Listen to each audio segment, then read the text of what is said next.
Hey Amarillo, I'm Jason Boyett, and you're listening to Hey Amarillo, the interview podcast featuring some of the most interesting people and stories of Amarillo, Texas. As part of this podcast partnership with Brick and Elm magazine, I want to give a podcast shout out to Marmy's Porch, Adrian Neiman Photography, Alliance Credit Union, and Wilson Hague PLLC. The January-February issue of Brick and Elm is out now. It's on newsstands, and the cover features the amazing winners of our first ever Brickley Awards. We're really excited about this, and we're honoring these winners at an awards ceremony event on February 4th. So you're invited to that. It's open to the public. You can get tickets and read the issue at brickandelm.com. Today's guest is Keralee Clay. Keralee is the Interim President and CEO of the Amarillo Area Foundation. She stepped into that role after the death of Clay Stribling, who was a guest on this podcast on January 18th, 2021. And I'd encourage you to listen to Clay's episode. It was really good. Clay passed away in December of 2024, but he left the Area Foundation in Keralee's really capable hands. She's been part of that team since 2016, and before that, she was a corporate trainer and a human resources consultant. She worked for the Amarillo Civic Center for several years. She spent a decade acting and performing in New York City, and she has decades of operations experience, human resources experience, all those kinds of things. And so I wanted to hear about her diverse career. I wanted to hear what it was like to succeed a leader like Clay Stribling in what is a very prominent public position. So here's Keralee Clay. Keralee Clay, welcome to the Hey Amarillo podcast. Thanks for being here. Thanks so much for having me, Jason. I appreciate it. Yeah, absolutely. I'm honored to have you. I know we've known each other for several years, but I want to start with you the same way I start with all my guests, and that's just to ask why you're here. So what brought you to Amarillo in the first place? My parents brought me here when I was 7, so I didn't have a lot of say in that, from New Mexico. But then I went to high school here, and then I went away for college, moved away to do some fun things or some crazy things, some people would say. And then my husband and I came back about 16 years ago. Okay. And our main reason, frankly, was we had aging parents and we wanted to be closer. And we now had a child, and grandparents are really amazing. You underestimate how amazing grandparents are until you live somewhere where you don't have any of them. Yeah. I think that is a draw for a lot of people who come back here. Yeah.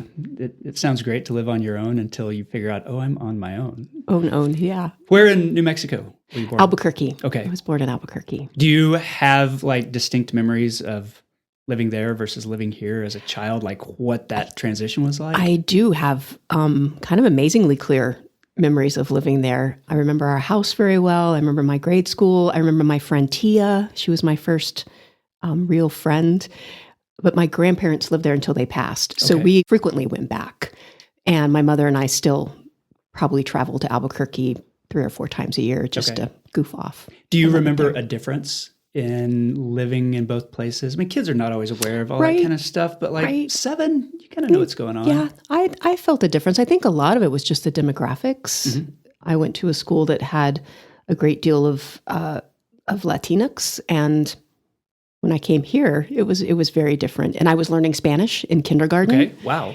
Good. And so they teach Spanish there very early, and it was a very bilingual environment. And, moving here, that obviously, especially we moved here in the 1970s. It was, yeah, it was it's probably even more so now, but yeah. Yes, definitely more diverse now. But then there was a definite difference in the diversity. Okay. Where did you go to school? I went to Western Plateau, Bonham, and then Amarillo High. Okay.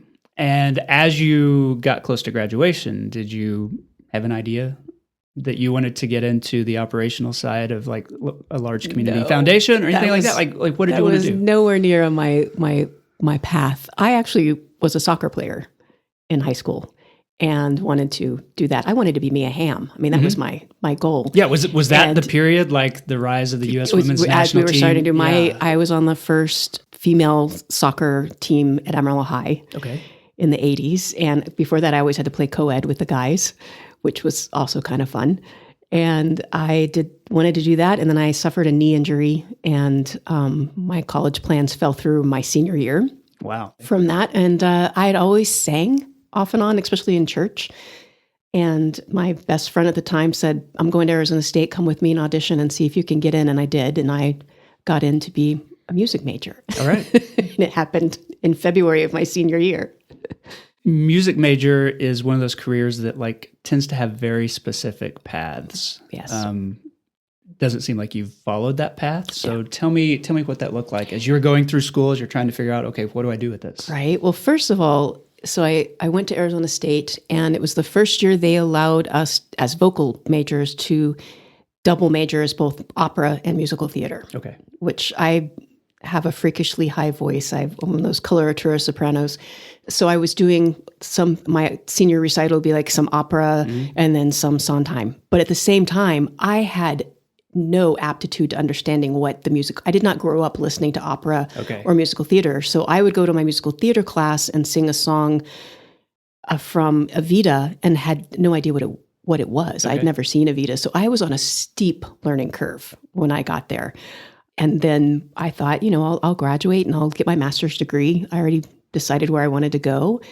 And the vocal teacher I wanted to work with for my master's degree passed away. And so I felt like I was kind of lost for a little bit. So I came back here to Amarillo to kind of regroup, met a man, got married, changed my path for a little while, and then ended up working in retail for a while, like you do in your 20s, right? And that's when I started my management kind of background.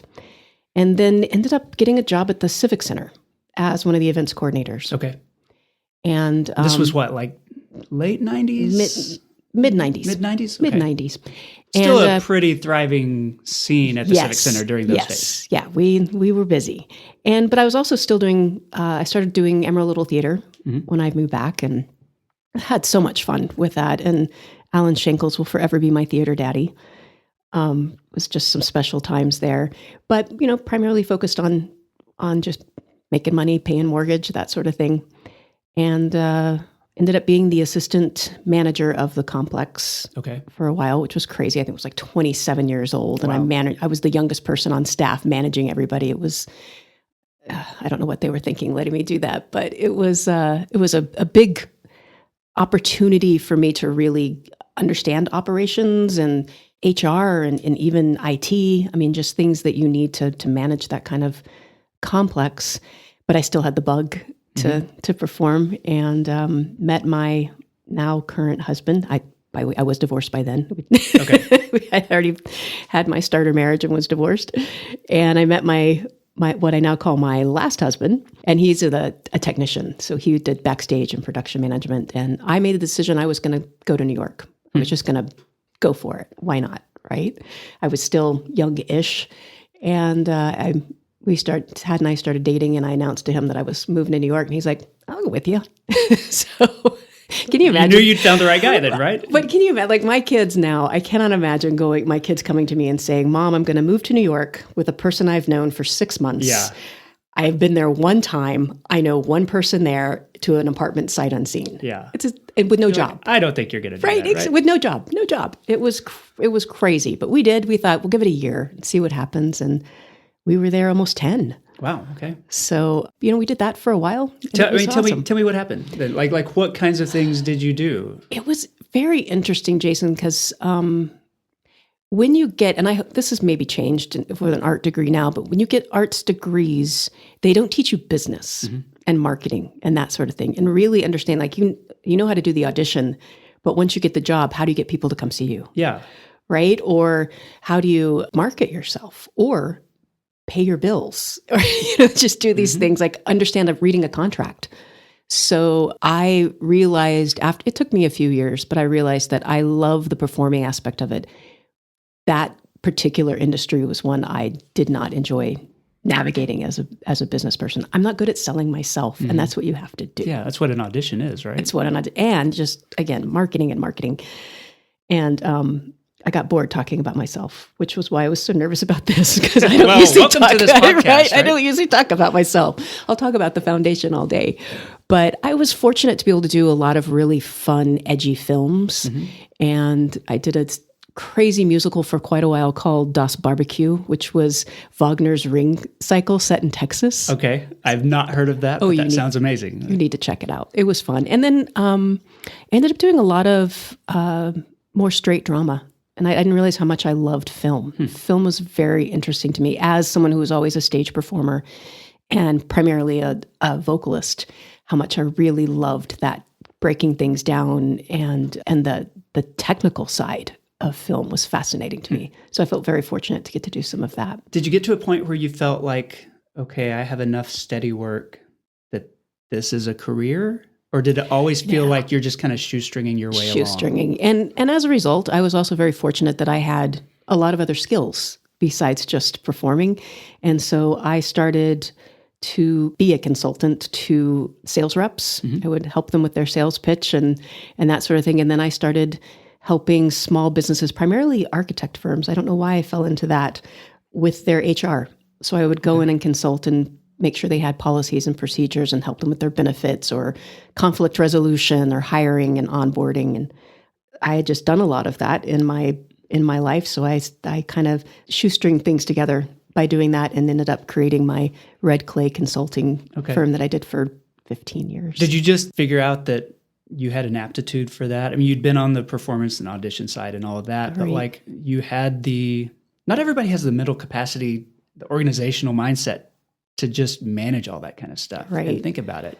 I guess I've been told I have a balanced brain between left and right. So I can kind of manage those two things together, being creative and organizing things. But I'm one of those weird people who loves policy and procedure. And as a result, I love watching politics and how it all works out. And so my staff calls me the policy nerd. And that may be the nice way of putting what they actually call me. But I think those things, parameters are important. We need those people, right? But I love people. I really love being around people. So human resources was a natural thing for me, of just wanting to grow people and develop people and help them be the best they can be. It's such a great part of being a leader. And I think human resources is a great way to start that. When did you know the New York experiment it was time to end that? When our son was 6 months old. Okay. In fact, I probably knew it when I was about 9 months pregnant, and we lived in a 6-story walk-up. Okay. And my husband had to build me a little seat. But no, I think having a child changed everything. Yeah. I had a friend ask me, well, when do you think you'll let him go on the subway by himself? And I thought, 31, 32. Yeah. And not having an outdoor space that they can go play. It was just, my husband and I could not wrap our brain around how you raise a child there.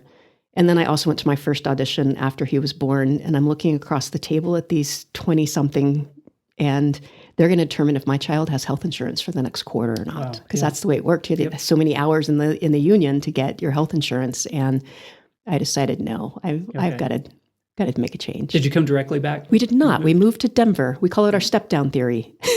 Kind of stepping down a little bit. My husband had family in Denver, so we moved there. We were there for a couple of years.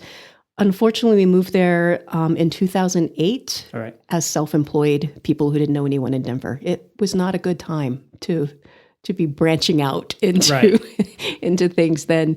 So we loved Denver, but Denver did not love us at that time.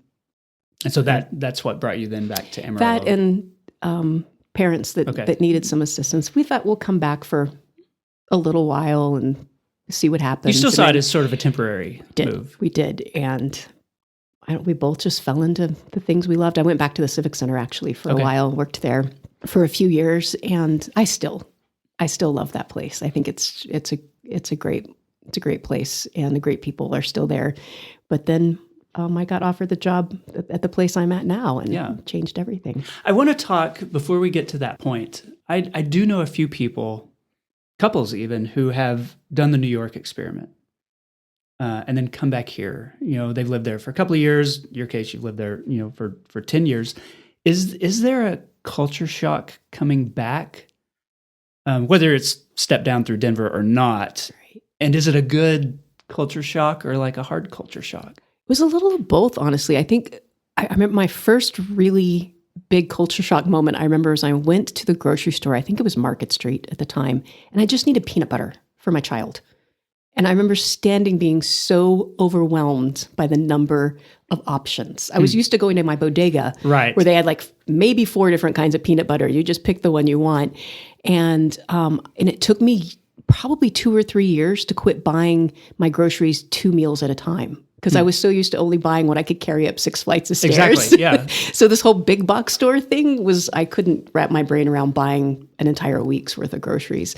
So that was a bit of a culture shock. But the positive side of it was things like we went to the symphony here the first time in our beautiful Globe News Center. I mean, I don't think people realize how beautiful that building is and how meticulous the acoustics are.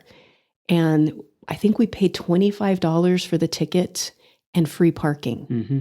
And we thought, why don't more people do this? I mean, even when we lived in Denver, you're going to pay at least $75 for the cheapest ticket, and then you're going to pay another $40 to park.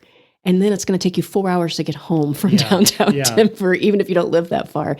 So I think that that quality of life aspect that I think is missed by some who have not, there's all this stuff to do in Denver and New York, couldn't afford to do any of it. Right. And then getting there was just and the logistics were just impossible. Yeah. So I think our quality of life here is something that was a positive culture shock back. So eventually you found your way to the Amarillo Area Foundation. What was your entry point there? What was your first position there? I was director of operations. Okay. So I oversee IT, HR, marketing, and just the operations of the facility. What year was that? It was 2016. Okay. Mm-hmm. So that seems pretty recent, but I know like a lot of things have changed. Yeah. At the foundation, like just the breadth of what it does since then. Yeah. So tell me about where the organization was at that point. At that point, see, we were still over in our previous facility and over on Fillmore.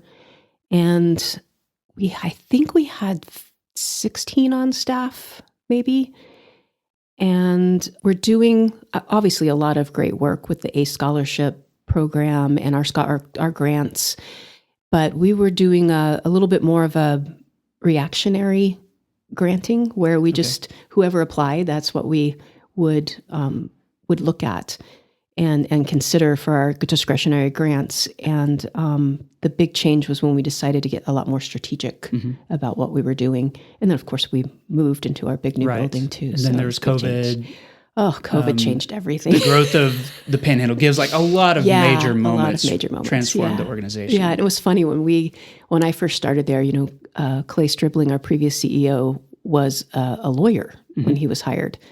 And so we jokingly called him a recovering lawyer because he wasn't quite past all of that. And all the men had to wear jackets and ties, and the women were always in dresses. And we felt like we worked at a bank sometimes. Mm-hmm.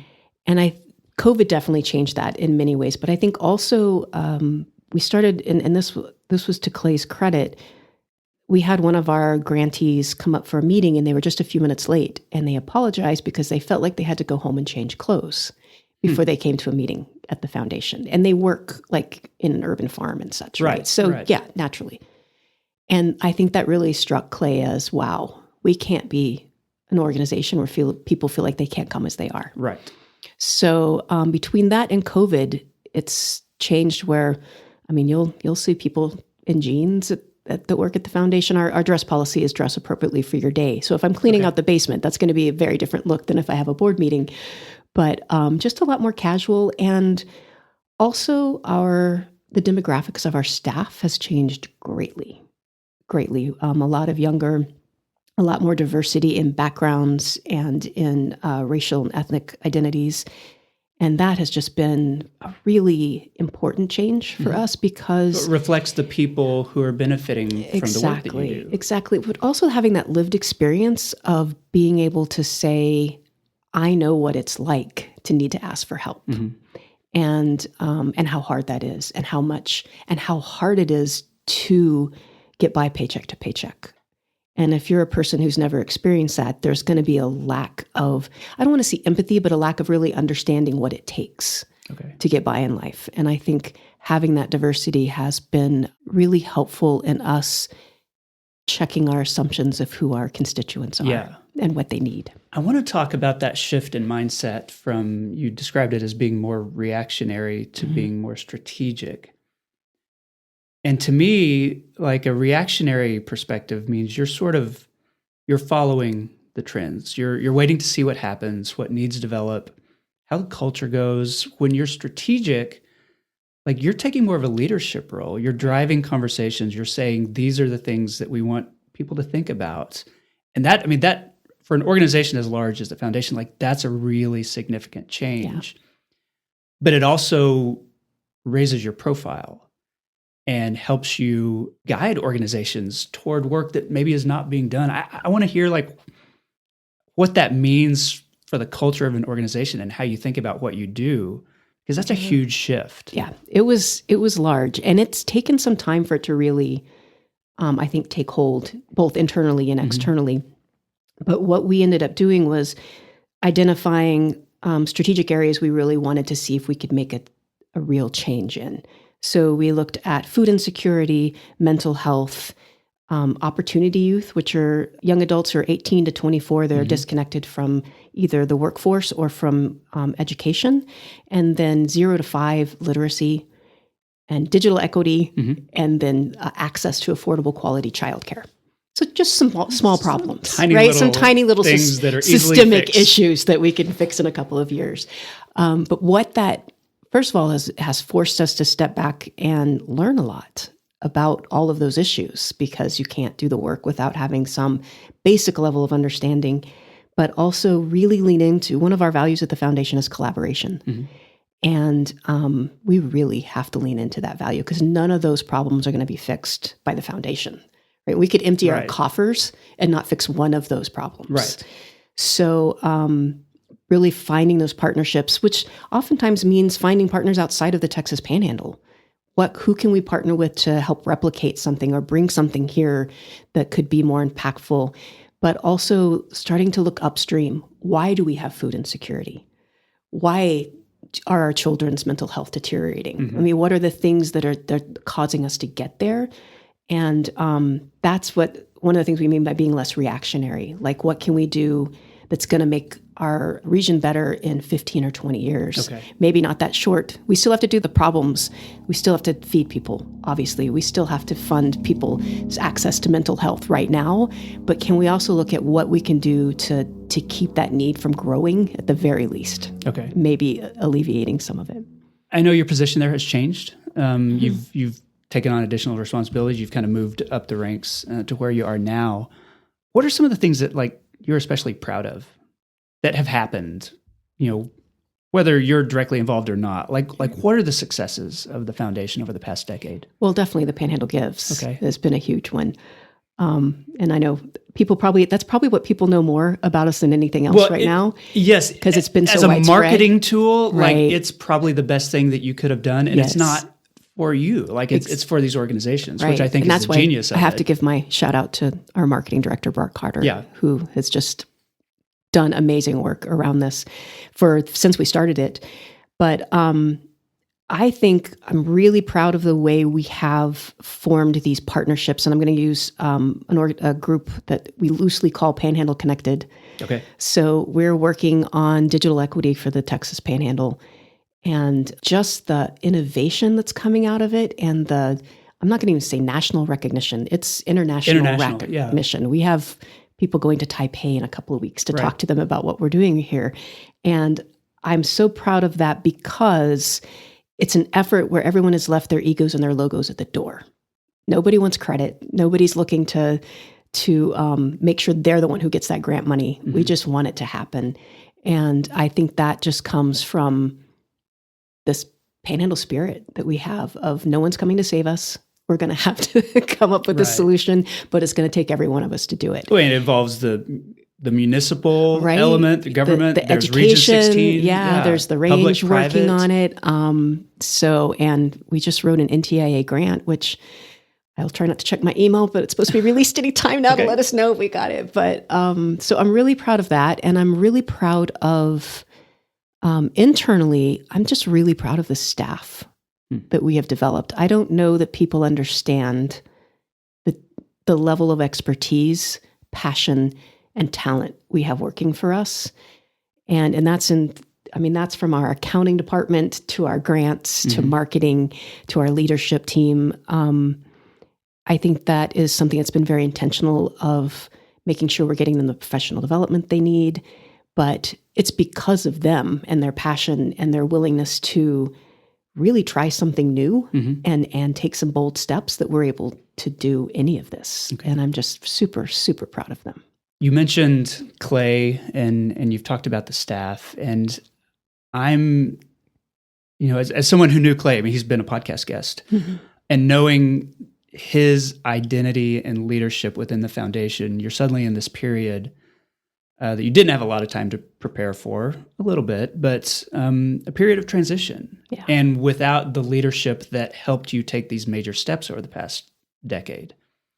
And I wonder, with the understanding that like everything is still very transitional, you're still the interim CEO and president, but like, what does that look like within the organization when you deal with the loss of a very prominent leader like Clay?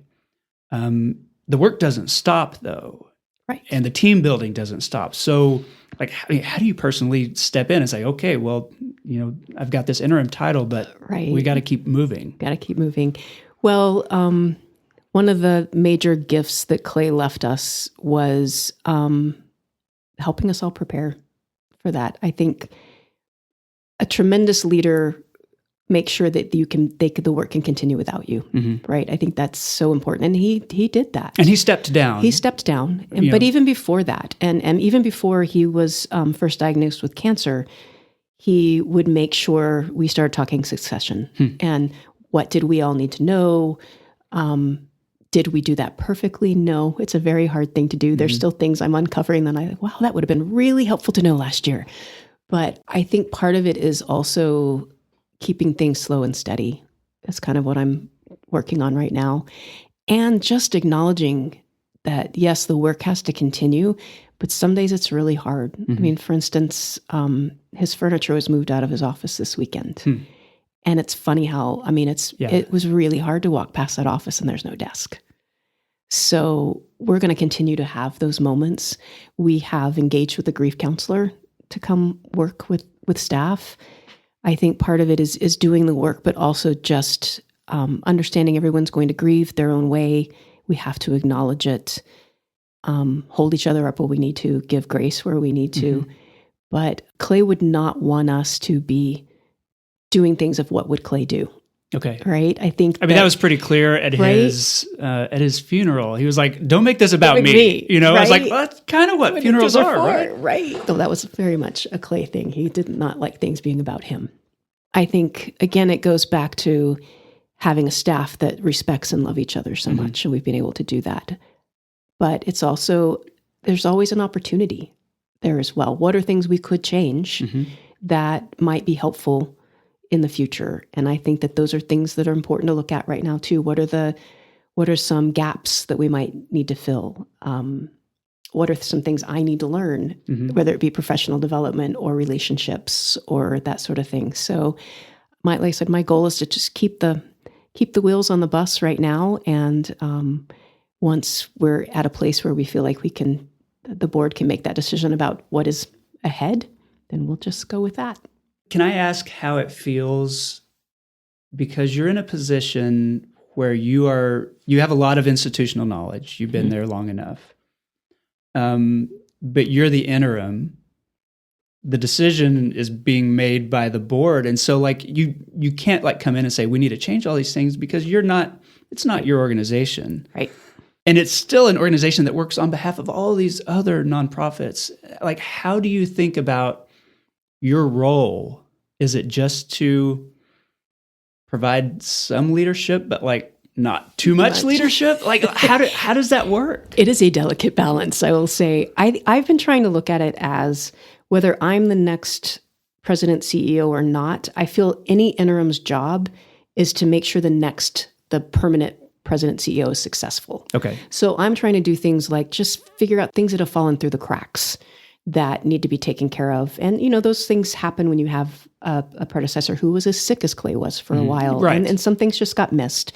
And so that's really been how I've been trying to frame it in my mind of not whoever the next CEO is. I want them to come in with policies, procedures in place, but relationships in a good place, understanding that the business is happening as usual at the foundation. But again, we're not making any drastic changes that would be, frankly, disrespectful to a permanent position either way. What did you learn from Clay? Like as a colleague? Goodness. I mean, he's talked about himself personally. Right. So my listeners will have heard from him, but like as a colleague, what did you gain from him? Clay was a stoic. I don't think that'll surprise anyone. I am not a stoic. And I think we joked, he's the thinker, I'm the feeler. Okay. And we were a very good team in that way. We sometimes jokingly referred to me as the Clay whisperer, because I would come into a staff member after they had talked to me like, what Clay really meant to say was, I realize that sounded harsh, but how he really meant to say this was, but that stoicism is something that while he was sick and even after he was diagnosed as terminal, it served him in a way that really surprised me. He was never overly emotional about his situation. There was no, oh, poor me. He didn't want anybody else to be, oh, poor me. But he still took his work very seriously and still really wanted to do it. And my first reaction to that was, go home and be with your family. Yeah. Right? But then after I really started listening more to him and watching him, what it really told me was that he loved his work. And I think there's value in that. I think sometimes as a society, we want to say work should not be important. It's all about family and relationships. But when your work is relationships, and you're building that, I think it was really inspiring to me how he handled his illness, handled those relationships, and left when he knew it was time to leave, and then stepped away and did not try to. He was there to help me, but he never tried to step in and make a decision or tell me I was doing anything wrong, or he was just there to listen.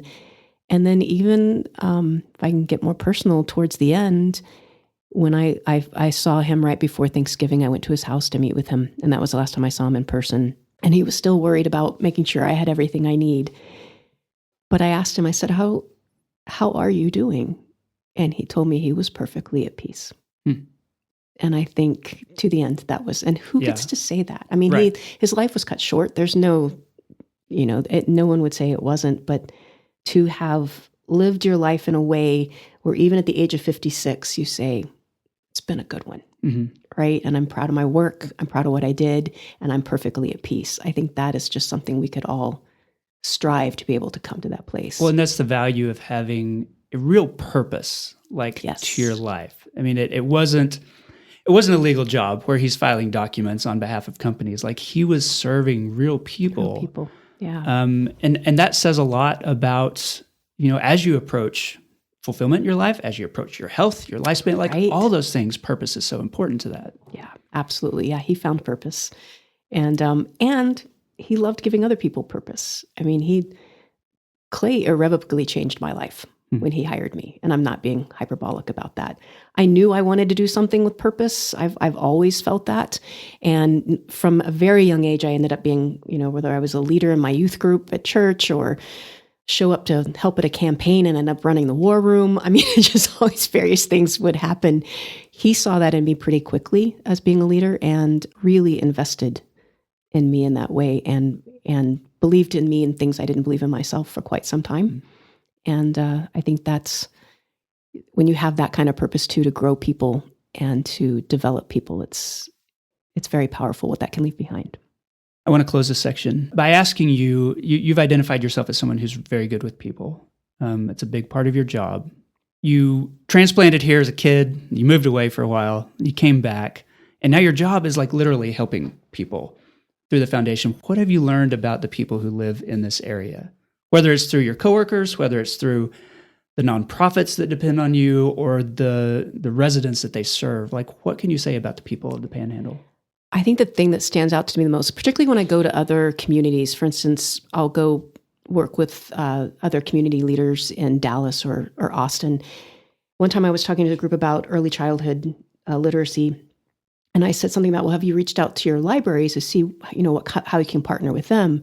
And they said, well, I'd have to figure out who to talk to. And it dawned on me, I'd be texting Amanda at the time. I was going to say, right? And be like, yay, buddy, can you help me?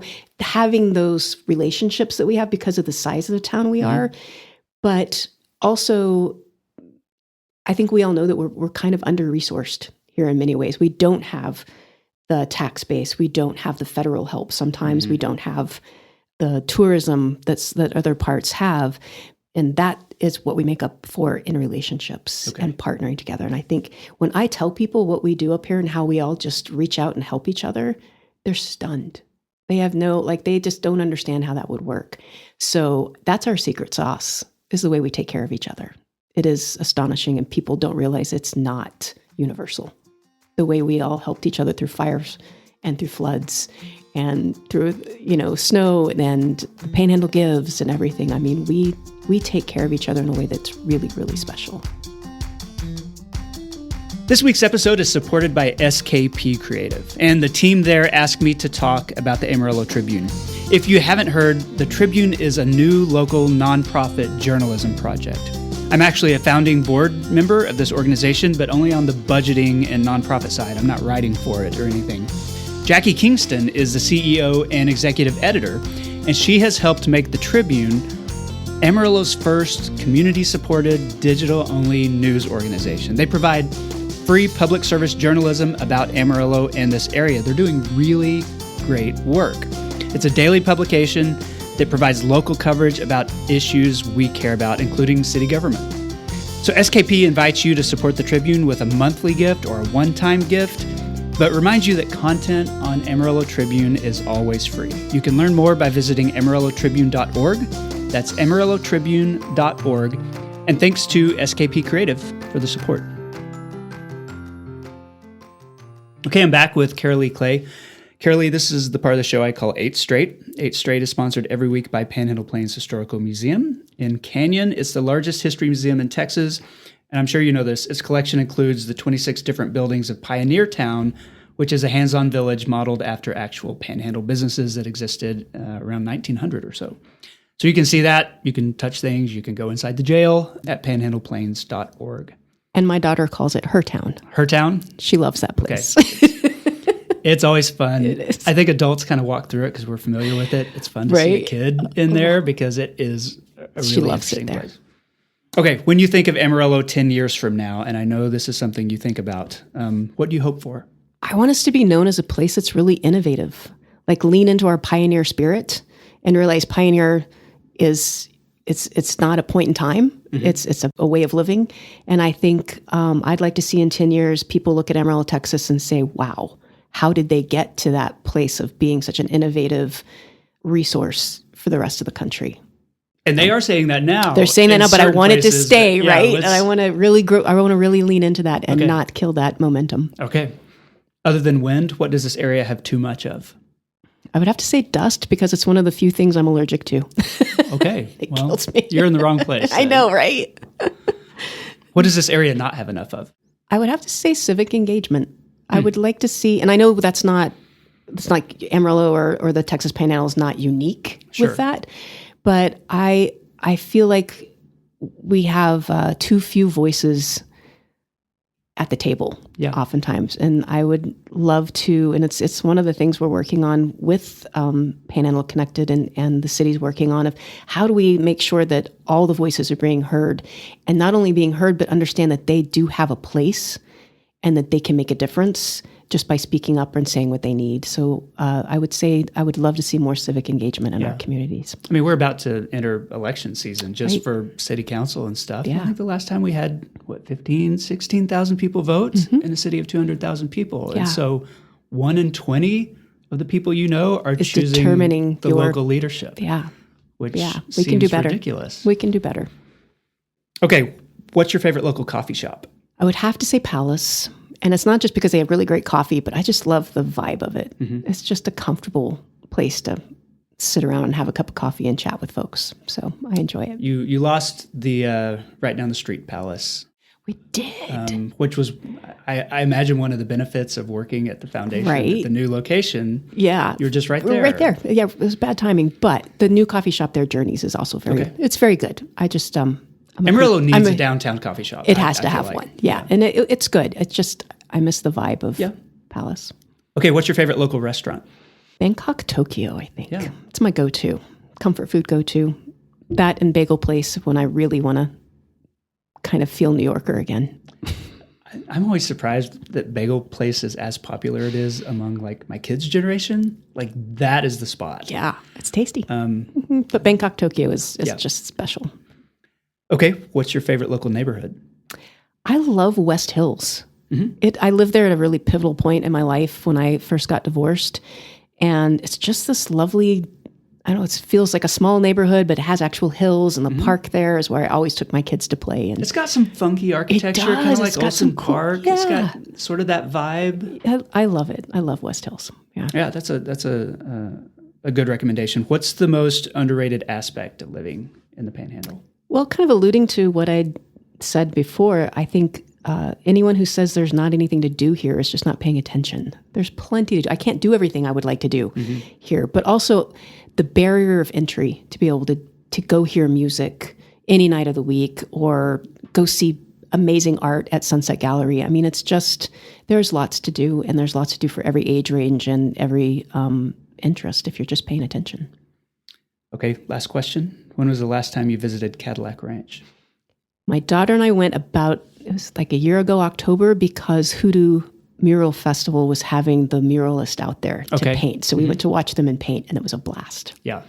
It was a blast. It's fun to see people who actually know their way around a spray can. Right, exactly. It was fun. And then we do go out there and sometimes do shoots for the Panhandle Gives stuff, for the international stuff that they want us to do. It's just what we're known for. Yeah. Okay, so that concludes the 8 straight questions. I like to close by asking my guests to endorse something. So what's one thing you would like local people to know about? Or I think I'm going to go really broad and say, and just endorse philanthropy in general. Find a nonprofit that speaks to you and do something to help. Whether money's always good, but if there's a way you can volunteer, Hands-On Amarillo is a great place to start and find that. But get involved in your community. And I think what I have found is we think that you're helping others. You're really helping yourself. Yeah. It's good for your mental health. It's good for everything. So find a way to give back. Well, and that adds to the civic engagement part, where you don't have the same group of people doing all the same work, serving on the same boards. Get out of your bubble and go do something different. Okay. Keralee Clay, thank you so much for being on the podcast. Thank you, Jason. I appreciate it. And that concludes the episode. I want to say thanks to Keralee for the interview. You can give to the Clay Stribling Legacy Endowment Fund if you're interested at AmarilloAreaFoundation.org. Thanks to SKP Creative and Panhandle Plains Historical Museum for supporting this podcast. And thanks to Angelina Marie for editing every week. Thank you for listening. Hey Amarillo exists on a weekly basis because of listeners like you and the local people who support it financially through patreon.com/HeyAmarillo. Hey Amarillo's executive producers include Jason Burr, Patrick Burns, Corey Burns, Katie Linger, Josh Wood, Cindy Graham, Wes Reeves, and Barbara and Jim Witten. This has been episode 388. My name is Jason Boyett, and I'll see you next week.